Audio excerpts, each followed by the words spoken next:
ભગવાન વિષ્ણુજી નારદજીને શિવ ભક્તિનું માર્ગદર્શન કરે છે. અને શિવ મહાપડા ગ્રંથમાં કહ્યું કે જેના ભાલમાં ભસ્મ હોય, જેના કંઠમાં રુદ્રાક્ષ હોય, જેના મુખમાં શિવનું નામ હોય, તાપ ત્રય હરમ ત્રિવેણી સદૃશમ. શિવનામ શું છે? શિવનામ સ્વયં ગંગા છે. વિભૂતિ એ સ્વયં યમુના છે. વિધિનામ પ્રોક્તા સાક્ષાત સરસ્વતીનું સ્વરૂપ રુદ્રાક્ષ છે. તેથી જેના અંગ પર ત્રિવસ્તુ હોય છે એ ત્રિવેણી સમાન છે. ત્રિવેણી સદૃશ, સાક્ષાત ત્રિવેણી સમાન એ મનુષ્ય છે. અને કોઈ પણ મનુષ્ય આ કરી શકે છે. આમાં કઈ અઘરો વિષય નથી. આપણે અણપઢ ને ગામડામાં દેહાંત મારે, અને અરે બહુ સરળ છે. હાલતા ચાલતા, બેસતા ઉઠતા, ખાતા પીતા, ઊંઘતા જાગતા, ઘરમાં વનમાં શમશાનમાં કોઈ પણ અવસ્થાથી આસ્થાથી ભગવાન શિવને યાદ કરો, ભાલમાં ભસ્મની બિંદી કરો, રુદ્રાક્ષને ધારણ કરો, તાપત્રય હર. આદિ વ્યાધિ ઉપાધિમાંથી મુક્ત કરનારી ત્રિવસ્તુ છે. સ્વયં શિવનું નામ સાક્ષાત ગંગા છે. આ કલ્પિત વાત નથી. આ બધા શ્લોકો શિવ મહાપડા ગ્રંથના છે. શિવ સાક્ષાત ગંગા છે મહાદેવનું નામ. અને શિવ મહાપડામાં કહ્યું પણ છે ને, કોઈ પણ મનુષ્ય મહાદેવનું જ્યારે ભજન કરતો હોય અને જેના મુખમાંથી મહાદેવનું નામ જ્યારે પ્રગટ થઈ રહ્યું હોય, એમના મુખનું દર્શન કરીએ તો ગંગા સ્નાનનું ફળ પ્રાપ્ત થાય છે. અને આપણે સૌએ ગંગા સ્નાન કર્યું જ હોય. અને દરેક માણસને એક મનની ઈચ્છા હોય કે એક વાર તો ગંગા સ્નાન કરવું જોઈએ. તેથી ભગવાન મહર્ષિ વેદવ્યાસ કહે છે, શિવનામ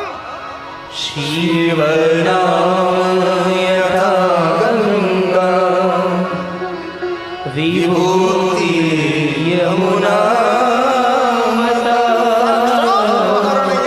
સ્વરૂપ એ વિભૂતિ છે. તેથી ભાલમાં ભસ્મનું ત્રિપુંડ કરવું. અરે ભસ્મનું ત્રિપુંડ ના કરી શકો, ભસ્મની બિંદી કરવી. ભગવાન વ્યાસ બોલે છે, રુદ્રાક્ષ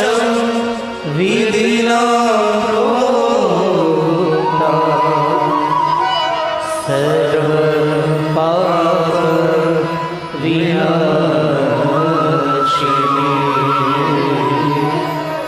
સર્વ પાપ વિનાશિની. જીવનના દરેક પાપોમાંથી રક્ષા કરનાર રમરુદ્ર રોગનાશાય ધન્વંતરી રુદ્ર. સાક્ષાત ધન્વંતરીનું સ્વરૂપ એ રુદ્રાક્ષ છે. તનને મનને પ્રફુલ્લિત રાખે, સકારાત્મક વિચારધારાઓ પ્રગટ થાય છે. રુદ્રાક્ષ આપને ખોટા કામો કરતા રોકી લે છે. તેથી દરેક ભાઈઓ બહેનો વડીલોએ દરેકે રુદ્રાક્ષ પહેરવો જોઈએ. આવું ભગવાન મહર્ષિ વેદવ્યાસજી શિવ મહાપડ અંતર્ગત કહ્યું છે.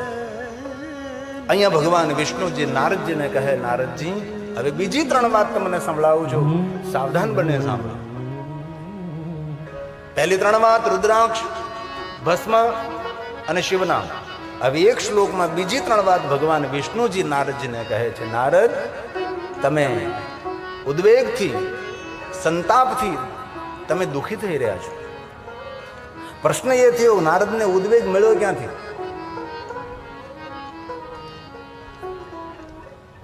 આપણે સૌ જાણીએ છીએ કે નારદજીએ ક્રોધ કર્યો હતો. ક્રોધ કરી અને નારદજીએ શ્રાપ આપ્યો હતો. અને જ્યારે આપણે બીજાને શ્રાપ આપીએ છીએ ત્યારે આપણું પુણ્ય બધું ક્ષય પામે છે. તેથી કથા સાંભળતા આપણે નિર્ણય લેવાનો છે, કોઈને કોઈ દિવસ શ્રાપ નહીં આપવો. ભૂલથી પણ થોડું દુઃખ સહન કરી લેવાનું, થોડું સાંભળી લેવાનું, થોડું પાછા પગલા ભરી લેવાના, પણ કોઈને શ્રાપ નહીં આપો. ઘણા માણસોને બહુ જ આદત હોય શ્રાપ આપવાની. ભગવાન મહાદેવજીએ દક્ષ મહારાજને કહ્યું કે હે દક્ષ મહારાજ, બીજા માટે જે આપણે વિચારતા હોય એ આપણાથી પ્રારંભ થાય છે. જ્યારે કોઈનું ખરાબ વિચારીએ ત્યારે એ માણસ તો ખરાબ થાય ન થાય ખબર નથી, પણ જ્યારે આપણે કોઈના માટે ખરાબ વિચારતા હોય ત્યારે આપણું ખરાબ થવાની શરૂઆત થઈ જાય છે. આ ભગવાન મહાદેવજી દક્ષ મહારાજને કહ્યું, દક્ષ અને શિવનો સંવાદ છે. જેવો વર્તાવ સામેના માણસો સાથે કરીએ એવો વર્તાવ આપણા માટે ફલિત થાય છે. તેથી અતિ સાવધાની પૂર્વક વિચાર અને વાણી અને વ્યવહાર આપણો હોવો જોઈએ. વિચાર પણ આપણા માટે ફલિત થઈ શકે છે. એક વસ્તુ યાદ રાખવી, આ દુનિયાનો પ્રારંભ આકાશમાંથી, પાતાળમાંથી, દિશા અનદિશામાંથી કોઈ દુનિયાનો પ્રારંભ નથી થતો. આપણું જ્યાં અસ્તિત્વ છે, જ્યાં આપણે બેઠા છીએ, જ્યાં આપણે ઊભા છીએ, ત્યાંથી આ જગતનો પ્રારંભ થાય છે. તેથી જે આપણે બોલીએ, જે આપણે વિચારીએ એ બધું જ આપણાથી પ્રારંભ થશે. તેથી શું વિચારવું, શું બોલવું એ આપણે વિચારવાનું છે ને. જેવી રીતે શાંત સરોવર હોય, એ સરોવરમાં જ્યાં પથ્થર પડે છે ત્યાંથી તરંગોનો પ્રારંભ થાય છે. પથ્થર અહીંયા પડ્યો અને તરંગ કાંઈ સામે પ્રારંભ ન થાય. જ્યાં પથ્થર છે ત્યાંથી તરંગો પ્રારંભ થાય છે, અને એ તરંગો પૂરા જગતમાં ફેલતા હોય. એ જ રીતે આપણે જે વિચારીએ, જે બોલીએ આપણાથી પ્રારંભ થશે. તેથી કથા સાંભળતા નિર્ણય લેવાનો છે. સગા સંબંધી મિત્રો માટે તો આપણે ખરાબ ન વિચારીએ, પણ જેની સાથે દુશ્મનાવટ છે, જેની સાથે આપણે શત્રુતા છે, એના માટે પણ આપણે નબળો વિચાર ન કરીએ તો ભગવાન આપણું હિત કરે છે, ભગવાન આપણું મંગલ અને કલ્યાણ કરે છે. તેથી ઋષિમુનિએ સૂત્ર આપ્યું છે આપણને. શું કહ્યું? સર્વે ભવંતુ, સર્વને સુખ મળે, સર્વને આરોગ્ય મળે. પણ ભગવાને કહ્યું સર્વને ન મળે. ભદ્રાણી વસંતુ, જેની ભદ્ર ભાવના હોય, જેના ભદ્ર વિચારો હોય, અભદ્ર વિચાર, અભદ્ર વ્યવહાર, અભદ્ર વાણી, તેને કોઈ દિવસ સુખ ન મળે. આ સૂત્ર સમજવા જેવી વાત છે. સર્વે ભવન્તુ સુખિનઃ. ઋષિમુનિઓ કહ્યું સૌને સુખ મળે, સૌને આરોગ્ય મળે. સર્વે સંતુ નિરામયા.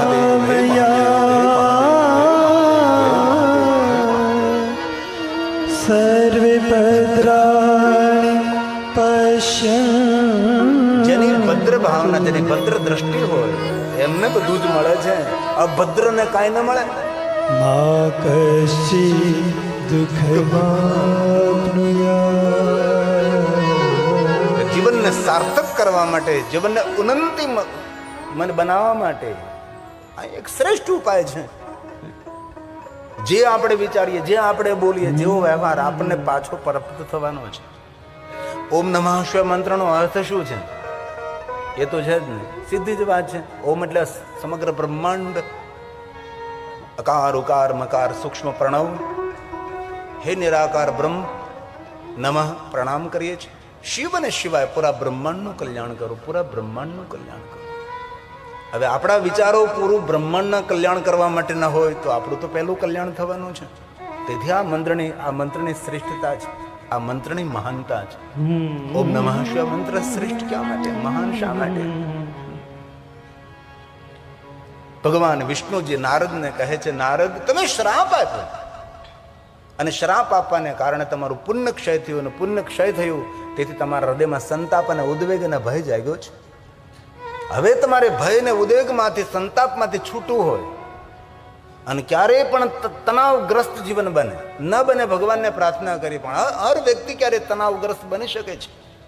હતાશા, નિરાશા, ઉદાસીનતા, ડિપ્રેશન, નકારાત્મક વિચારધારા ક્યારેક ક્યારેક જીવનમાં એવા પળો આવી શકે છે. કોઈ પણ વ્યક્તિના જીવનમાં, પછી ભણેલો હોય કે અભણ હોય, ક્યારેક જીવનમાં એવી પળો આવે કે સંપૂર્ણ નકારાત્મક વૃત્તિ, નકારાત્મક વિચાર, ડિપ્રેશન, હતાશા, નિરાશા, તણાવગ્રસ્ત. ત્યારે શું કરવું જોઈએ? ત્યારે એક જ માર્ગ છે. હર ગામની અંદર ભગવાન મહાદેવ વિરાજે છે. શિવાલય હતાશામાંથી દૂર કરે છે, શિવાલય નિરાશામાંથી દૂર કરે છે, શિવાલય ડિપ્રેશનમાંથી દૂર કરે છે. ભલે શિવાલય તમે કોઈ સ્તોત્ર, કોઈ મંત્ર, કોઈ સ્તોત્ર કાંઈ પણ ન કરો, ભગવાન મહાદેવે સ્વયં કહ્યું છે કે શિવાલય આવીને મને જલાભિષેક ન કરે, શિવાલય આવીને મને ચંદન ન ચડાવે, મને પુષ્પો ન ચડાવે, મને બિલોપત્ર ન ચડાવે, શિવાલય આવીને મારા કોઈ સ્તોત્ર ગાયન ન કરે, મને પ્રણામ ન કરે, મને વંદન ન કરે, મને દંડવત પ્રણામ ન કરે, મારું ભજન સ્મરણ ન કરે, પણ શિવાલય આવીને કોઈ મૌન થઈને બેસી જાય ને, એ પણ મારી પૂજા છે. એ ભગવાન શિવજીનું શિવાલય છે. ધ્યાન કેન્દ્ર છે, મૌન કેન્દ્ર છે. અને કોઈ દેવું ના બોલવું કે શિવાલય જવાથી પાપમાંથી મુક્તિ મળે જ નહીં. પાપમાંથી મુક્તિ તો ત્યારે મળી હોય જ્યારે શિવાલય જવાનો આપણે સંકલ્પ કર્યો હોય, ત્યારે એક જન્મને જન્માંતરના પાપમાંથી માણસ છૂટી જાય છે. એ શિવાલય છે. પણ શિવાલયનો મહિમા ન સમજ્યા, તેથી લોકો શિવાલય સુધી પહોંચી ન શક્યા. તેથી બહુ હૃદયથી તમને આદર સાથે કહું છું, આપનું મંગલમય જીવન બનાવવું હોય, આપણા પરિવારજનોને મંગલમય રાખવા હોય, અને આપણા સંતાનોનું મંગલ આપણે જોવું હોય તો ભગવાન શિવજીના શિવાલય જવું. ભલે તમે રોજ ન જઈ શકો, આમ તો શિવ પુરાણમાં કહ્યું 3 વાર જવું જોઈએ. 3 વાર 3 વખત શિવાલયે. 3 વખત ન જઈ શકો તો કોઈ વાંધો નહીં, પણ દિવસમાં એકવાર, અને કોઈ પણ સમયે કોઈ પણ માણસ જઈ શકે છે ભાઈ. શિવજીના માટે ક્યાં કોઈ પાબંદી છે કે સવારમાં પડદા બંધ હોય શંકરજીના? નહીં, 24 કલાક જાગતો જાગેશ્વર મહાદેવ છે. શિવાલયમાં કોઈ પટ નહીં, મારા મહાદેવના જીવનમાં કોઈ કપટ નહીં. એક કથા તો કોઈ એવી શોધી દો કે ભગવાન શંકરજી કોઈ સાથે કપટ કર્યું છે? એક કથા તો તમે શોધો, ભગવાન શંકરજી કોઈ સાથે દંભ કર્યો છે? કોઈ શિવાલયમાં પટ નથી, કોઈ શિવાલયમાં પડદા નથી. આરપાર જેનું જીવન છે, શિવજીના જીવનમાં કોઈ વિશેષતા છે. મહાદેવના શિવાલયમાં કોઈ પટ નહીં, મહાદેવના જીવનમાં કોઈ કપટ નહીં, અને કોઈ દિવસ બીજાની ખટપટ નહીં. અને આપણે એમાંથી ઊંચા નથી આવતા. તે નાનકડી વાત જીવનમાં મોટું ફળ આપ આજથી બંધ કરીએ. શા માટે? પ્રપંચ. ભગવાન શિવનું ભજન આપણા જીવનના પ્રપંચોને હરે છે, અને આપણે પ્રપંચમાં જ પડ્યા રહીએ છીએ. કાલે પણ કહ્યું હતું, બીજાની પંચાયત, પ્રપંચ. શા માટે ભાઈ? જીવન બહુ મૂલ્યવાન છે. જીવનની ગયેલી પળ પાછી મળતી નથી. તે એક એક પળનો સદુપયોગ કરો, ઉપયોગ નહીં.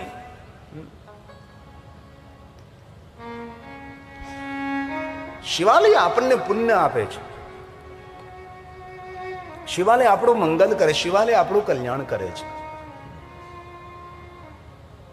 તેથી માણસે શિવાલય જવું જોઈએ. હા, એક એક ગામમાં શિવાલય, ભલે નાનકડું સરખું, ભલે શિવની ખોખલી દેરી હોય. ભારતનું કોઈ નગર, ભારતનું કોઈ ગામ, ભારતનું કોઈ શહેર એવું નથી.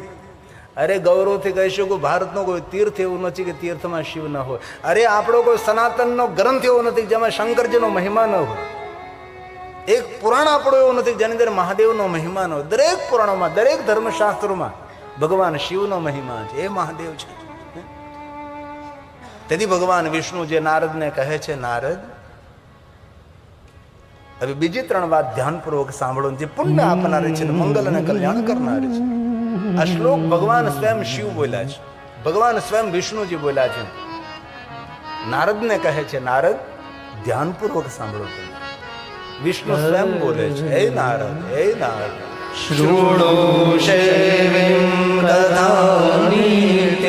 રોજ ભગવાન મહાદેવની કથાનું શ્રવણ કરો. રોજ સાંભળો, નિત્ય સાંભળો. એક એક શ્લોક મહાદેવની પૂજા છે. આ ભગવાન વિષ્ણુ, ભગવાન શ્રી હરિ બોલે છે, હે નારદ,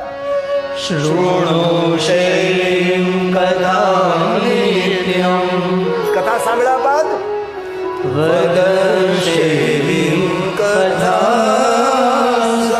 કથાનું ચિંતન કરો, કથાનું મનન કરો. 3 કલાક સાંભળ્યું, સાંભળી નાખ્યું નહીં, તમે રાખ્યું કેટલું? સાંભળી નાખી કથા. તેથી કહ્યું કથાનું ચિંતન કરો, કથાનું મનન કરો. અને ત્યારબાદ ત્રીજી વાત, મહાદેવના ભક્તોનો સંગ કરો. પૂજ્ય સ્વાતિ શિવ ભક્તાન પુનઃ મહાદેવના ભક્તોનો સંગ વારંવાર વારંવાર. શિવ ભક્તાન પુનઃ વારંવાર વારંવાર મહાદેવના ભક્તોના સંગમાં રહો, શિવ ભક્તોના સંગમાં રહો, સજ્જનોના સંગમાં રહેવું, ડાયા માણસોના સંગમાં રહેવું. જેના સંગમાં રહીએ એનો વાન ના આવે પણ હાન તો આવે છે. જેને નાની નાની વાતોમાં ક્રોધ કરવાની આદત હોય તેનો સંગ ન કરાય. જેને લોકોના છિદ્રો ખોલવાની આદત હોય તેનો સંગ ન કરાય.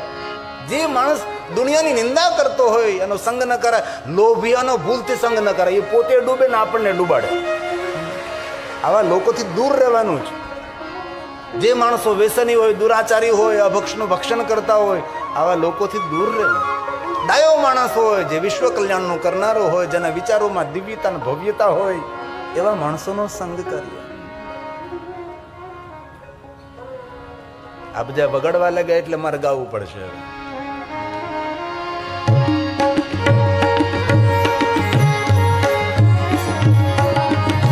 એકદમ સીધી સાદી વાત, લોક ભોગ્ય, લોકપ્રિય, લોકમુખે ગવાતી. સંગ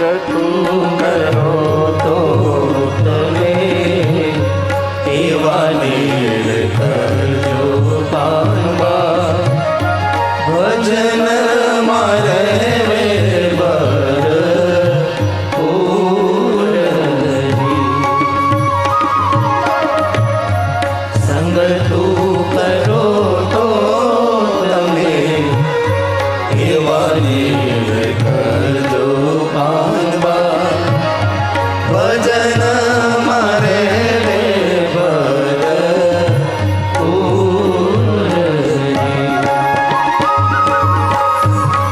ગંગા સતી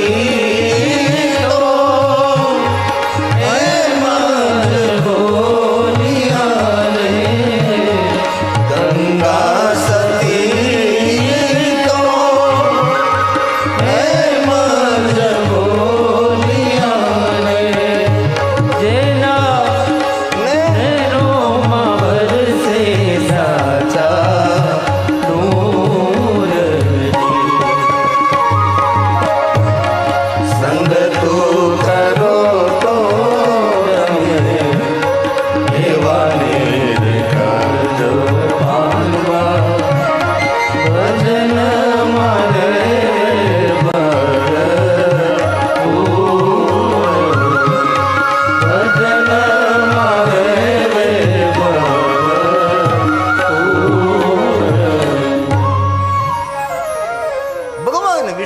નારદજીને કહે છે ભગવાન મહાદેવના ભક્તોના સંગમાં રહેજો અને ભગવાન મહાદેવના ભક્તના સંગમાં રહીને એમની સેવા કરજો.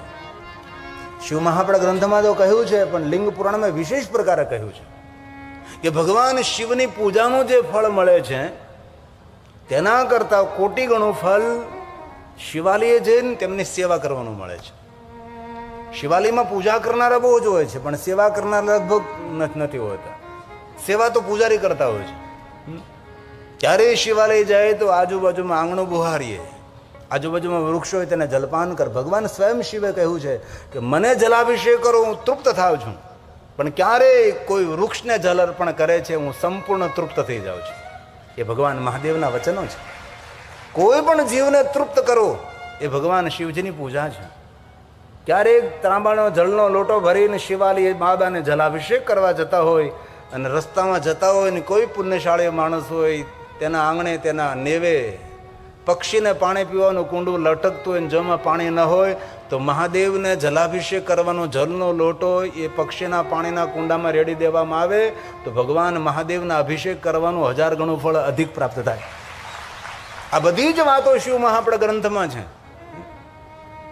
સેવાનું ફળ અધિક છે. તેથી ભગવાન વિષ્ણુએ નારદને કહ્યું કે નારદ મહાદેવના ભક્તોના સંગમાં રહી અને સેવા કરો. અને આ કથા આયોજનમાં અમરધામ આશ્રમની અંદર જનકસિંહ સાહેબ દ્વારા જે કથાનું આયોજન થયું આમાં નાનામાં નાની જે સેવા કરે છે તે ભગવાન મહાદેવની પૂજા કરે છે. એ શંકરજીની પૂજા કરવાનું ફળ મેળવી રહ્યો છે.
શિવાય નમઃ શિવાય નમઃ શિવાય નમઃ શિવાય નમઃ શિવાય નમઃ શિવાય નમઃ શિવાય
નમઃ શિવાય ભગવાન વિષ્ણુજી નારદને કહે છે, નારદ, ગયેલા પુણ્યને ફરી તમારે પ્રાપ્ત કરવું હોય, તાપ અને સંતાપ અને ઉદ્વેગમાંથી મુક્ત થવું હોય, શૃણુ શૈવ કથામ નિત્યમ, તમે ભગવાન મહાદેવની કથાનું શ્રવણ કરો. હે નારદ, કથા શ્રવણ કરવું એ શ્રેષ્ઠ ઉપાસના છે.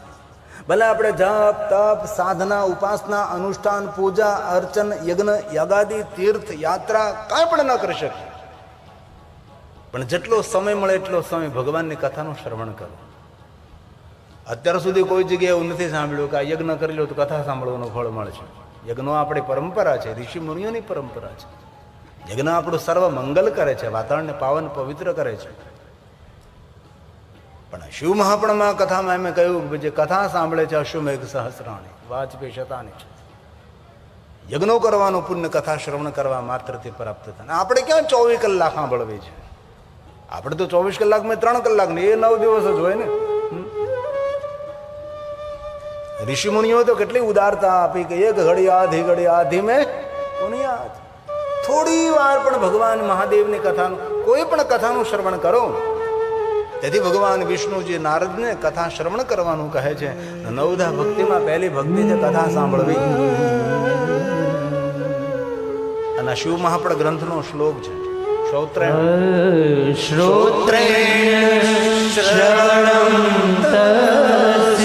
ભગવાનની કાન દ્વારા કથા સાંભળો. બોલો ઓછું, મુખ એક છે, સાંભળો જાજુ, કાન 2 છે. પણ માણસનો સ્વભાવ બોલે વધારે ને સાંભળવો ઓછું. ભદ્રમ કર્ણભી શૃણુયામ દેવા. હરિ ઓમ ભદ્રમ કર્ણેભિઃ શૃણુયામ દેવા ભદ્રમ પશ્યેમાક્ષભિજજત્રા સ્થિરૈરંગે વાંચન કરીએ, સારા વિચારો કરીએ, સારું બોલીએ, સારા કાર્યો કરીએ, જીવનમાં શ્રેષ્ઠ પણ બની શકાય ને શ્રેષ્ઠ પણ બની શકાય. ભદ્રમ કર્ણે. ભગવાન વિષ્ણુ જે કહે છે નારદને, નારદ ભગવાનની કથાનું શ્રવણ કરો. આ પહેલી ભક્તિ છે.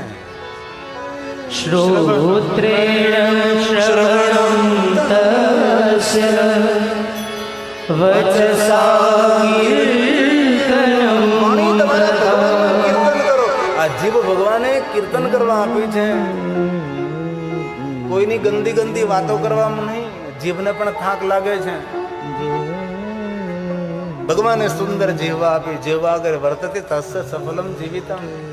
જે જીવા દ્વારા ઈશ્વરનું સ્મરણ કરે છે એનું જીવન સફળ બને છે. અને ભગવાને મન આપ્યું શા માટે? મનસા મનનં તસ્ય આ સાધન નથી, મહાસાધનમુચ્યતે. મહાસાધનમુચ્યતે. ભગવાન સુધી પહોંચવા માટેનું સાધન નહીં, મહાસાધન છે. અને કથા તો કોઈ પણ સાંભળી શકે છે. જ્યાં સુધી સાંભળાય છે ત્યાં સુધી તો સાંભળી લઈએ. બાકી ખબર નહીં, વૃદ્ધાવસ્થામાં સાંભળાતું બંધ થઈ જાય. શું ખબર? શિવ મહાપડ ગ્રંથમાં ભગવાન મહર્ષિ વેદવ્યાસજી કહે છે, જેની વાણી ભગવાન મહાદેવના ગુણગાન કરે છે, જે ભગવાન શિવનું ધ્યાન કરે છે, તેનો જન્મ લેવો સફળ છે. તે જન્મ બાજ ખલું જીવલોકે. આ જે લોકમાં આપણે રહીએ, લોકનું નામ છે જીવલોક. આપણે સૌ જીવલોકમાં રહીએ છીએ. અને જીવલોકનો કોઈ ભગવાન હોય તો ભગવાન શિવ છે. બ્રહ્મા બ્રહ્મલોકમાં રહે, વિષ્ણુ મારો વૈકુંઠમાં રહે, દેવતાઓ દેવલોકમાં, સુરલોકમાં, ઇન્દ્ર ઇન્દ્રલોકમાં રહે. પણ મૃત્યુલોકમાં કોઈ રહેતો હોય દેવતા તો ભગવાન મહાદેવ છે. એટલે શંકરમ લોક શંકરમ. આપણા લોકમાં રહેનારો કોઈ દેવ હોય. કોઈને પૂછો બ્રહ્મલોક જોયું તો કે ના, વિષ્ણુલોક તો કે નહીં, સુરલોક તો કે નહીં, દેવલોક તો કે નહીં. મર્યા પછી લખે દેવલોક પામી ગયા. પણ જીવતા કોઈ દેવલોક ન જોયું, સુરલોક ન જોયું, ઇન્દ્રલોક નહીં, બ્રહ્મલોક નહીં.